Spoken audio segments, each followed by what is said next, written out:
All right, we're live.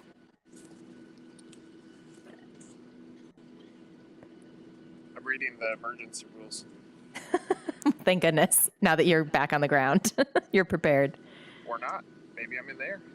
You just showed me the ground. No, but our guests don't know that, or the people that are watching don't know that. That's true. It's the first ever Live to Tell brought to you by American Airlines. Yeah.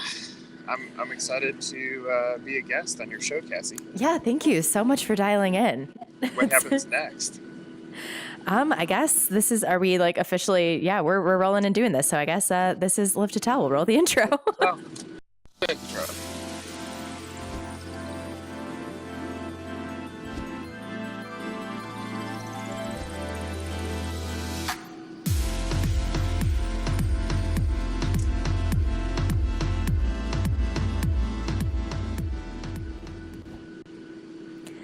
How's everything in the office, Cassie?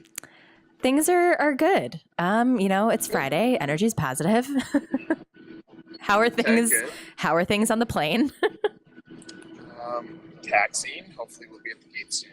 You know, Nice. The life of an 1851 / mainland / live to tell / life drive success celebrity. Yeah, I mean, you're just jet setting always. All right. Well, I guess we'll just get this thing started. Fantastic. So this week, what our fantastic story is. So CHEEZIT, they unveiled a new snack. I guess it's called Snapped. And so in order to promote this, they're putting out like clues on Twitter and sending people, I guess it's countrywide, like there's a bunker somewhere hidden in the US. And if whoever finds it first gets like a year's supply of this new CHEEZIT product. Shh. I'm on my way to find it. You're not supposed to tell people. You're traveling all over to go get it. I mean, countrywide, that's aggressive, but I guess if people really like CHEEZITs. Bunker somewhere in America. Yeah. No other clue. They're giving out clues on Twitter, I guess. And whoever. Do you have any clues? Let me pull up their Twitter right now and I can see. Emily likes Cheez-Its. I mean,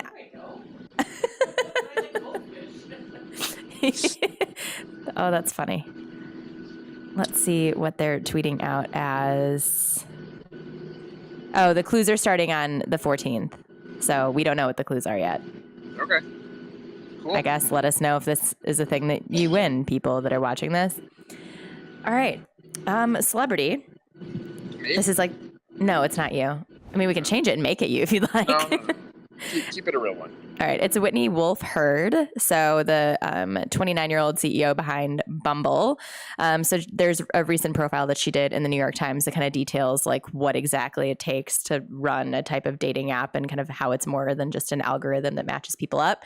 So I know that they're branching out, I guess, with like Bumble BFF and Bumble Business and all of this stuff. But basically it's a cool look at the life of like a CEO who's young and getting things done. That's it. Didn't we have her on our cover? We did. A couple years ago. Cool. Yeah. Yeah. That's cool that she's still relevant today. That means we're pretty good at picking our cover features. True. Go us. Go us. All right. Am I supposed to say anything else on that one? I don't think so. There's really nothing else to add there unless there's something about Whitney Wolfe that you'd like to add. No, just that I feel like Emily's going to be happier with me doing this from the road because that means it's going to go a lot faster. I was going to say that's like way quicker. Yeah, she goes, cool. Yeah, all right. Cash Money. This one Emily might actually have some thoughts on because it's Game of Thrones related since we have like no idea what goes on in Game of Thrones. But I did see this story that there was, well, I guess everyone thought it was a Starbucks cup, but it actually wasn't a Starbucks cup. But whoever edited the last Game of Thrones episode did not do a good job of making sure that there were modern things out of the scene. So that's a bummer considering that these episodes cost millions of dollars to produce. But it was good for Starbucks because even though it wasn't their coffee cup, the kind of slip in their product placement, it was $2.3 billion in free advertising. Not a bad deal. All right, so they had the episode where you couldn't see anything. Mm-hmm. I've never seen the show, and now the Starbucks cup. You sure they're just not creating crazy buzz? I mean, they are, but they're lazy. They're on their way out. Could you hear that? That I mean, yeah, I guess we'll see. I've watched one episode of this entire show now, and it was like I could have told you exactly what was going to happen. I feel like I didn't even need to watch all the other seasons. hater. I'm not a hater, but like good. I just don't know. Dungeons and Dragons isn't for me. We were with a client yesterday. We were talking about the Burger King stuff on just making your brand relevant. Right. I don't think anything was done by Starbucks on purpose by having a cup left in a scene. But still, I mean, look, they owned it and people talked about it and they embraced it and it wasn't their cup. So sorry, Pete's Coffee, you missed out. Yeah, no kidding. All right, forward thinking. So Nike is like rolling out this new in-app software that's going to help people like, I guess you can like scan your foot and find the right shoe size for you. I feel like with sneakers, this isn't like that big of a problem. Like you should know what size Nike you wear, but I guess they're saying that it should hopefully help with like returns and managing their inventory. And I mean, it's not surprising that this technology is available, but I guess we'll see if it helps them in the long run. How much money did they spend on that for a PR story? I mean, I have no idea. What size shoe do you have? Me? Are you asking me? I am asking. A 7? Right. How hard was that? Did you need an app to tell you that? No, that's what I'm saying. Especially, it's not like I understand that there are some shoes that like a different like label might be a different size, but like in a freaking Nike, you should just know. All right, fine. I'll accept that if they let the app work for other shoes or Nikes. They allow that. Fair. Probably not. I'm sure they're going to want to keep it within their app, but I guess if they want to sell it down the line, who knows? Right. There's route to just inserting yourself and being a part of the PR story. So, right. You know, if that's part of what they're doing here, it's like let's try to create buzz. Let's find buzz entries. Then fine. Get people talking about them.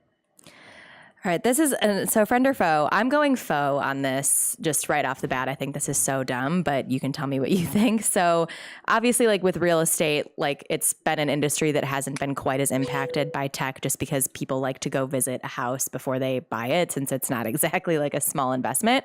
But basically, companies like Zillow and Redfin are going to start offering instant home buying features, which I guess if you're like a developer that just wants to purchase a ton of land, fine. But like, who's going to buy a house and not go to the house?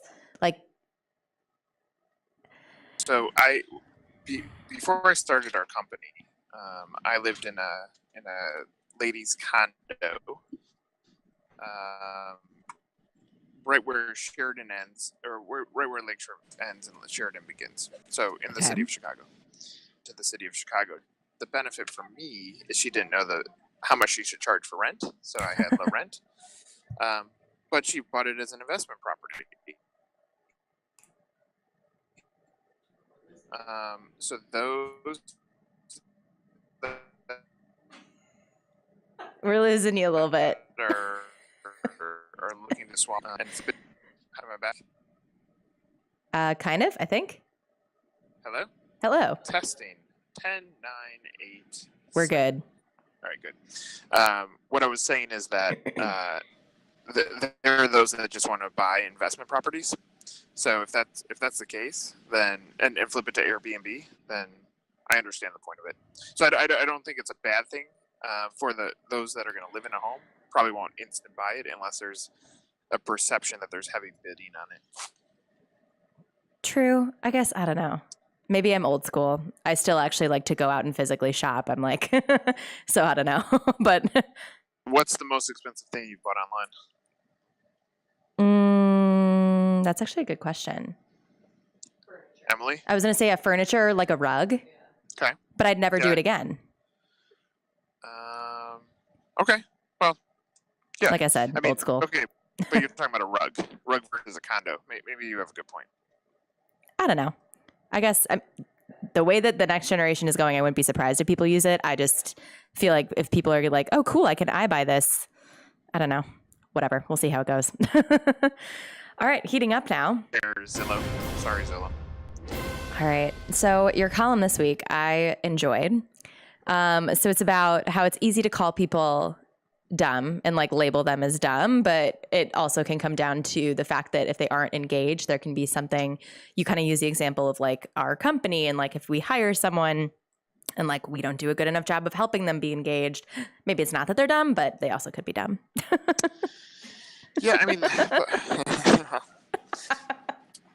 it's hard to talk when you laugh.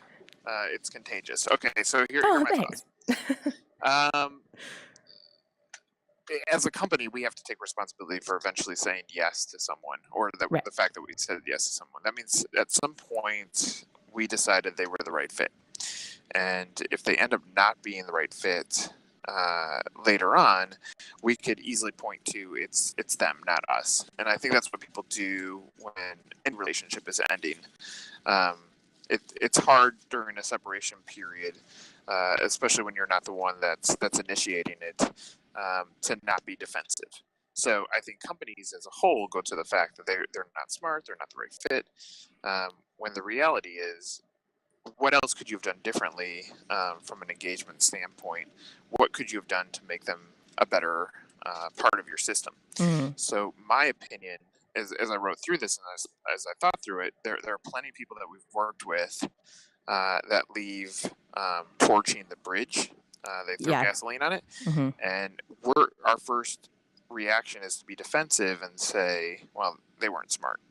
But the reality is we need to take a good look in the mirror and determine whether it was us not creating an environment that encouraged engagement, because we said yes at some point. And as long as we're saying yes to that person, that means we saw some sort of potential that we also failed to ignite within our culture. So my opinion, as I went through this, was engagement is probably the most critical element of empowering a team to do what you want them to accomplish. So if they're not engaged, there's certainly some boundaries that you have to put in place to encourage strong engagement, rules, KPIs, so that they understand the definition of winning. Mm-hmm. And then it's up to your culture to help create some sort of an engaged level with them. So yeah, I mean, I wrote it because I think leaders tend to go towards defensive. It was their fault. They were the wrong fit. When the reality is there's still questions you need to ask yourself on how can we do better the next time we make a hire, so they have a better experience in the company. Totally. Hiring is, I don't know how the people at our company or any company do it. It's one of the hardest things because people can be like Jekyll and Hyde. They can say one thing and mean another, but who knows? Who knows? But I enjoyed writing that too. And Cassie, I'm glad that every week you say, I enjoyed this one. It's not every week, but for the most part, I enjoy reading them. Has Emily read one of my columns? Totally, she says. Right. Oh, man. Well, this was an interesting way to do Live to Tell. Very interesting. I'm glad we didn't have to skip it. That's our commitment as a group. Yeah. So getting this done. I'm even delaying my deboarding of an airplane to wrap this up. And I'm perfectly conscious that people around me have been listening to everything I said without any context. That's the fair. way that it goes. I mean, yep, it is what it is, I suppose. Well, thanks, Nick. You do you. Remember that, Cassie. You do you. I will take that to heart. I'm off this plane. See ya. Bye.